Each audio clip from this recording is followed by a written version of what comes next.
Și acum am venit la Casa Șnițel și imediat ne vine mâncarea. Eu am luat un șnițel spânzurat, așa se numește, și că vine cu flacără.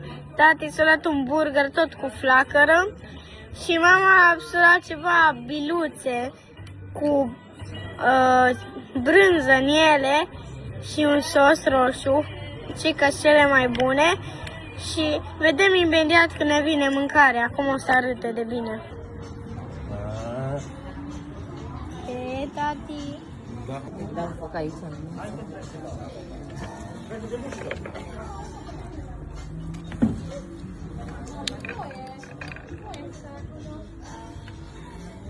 Șnițelul spânzurat. Ce șnițel? Ai grijă la mânuță? E spui. O să arăt, tati.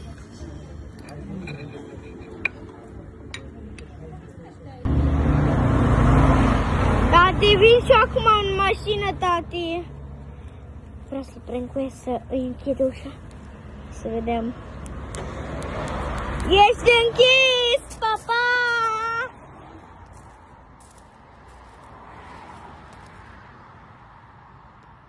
Nu!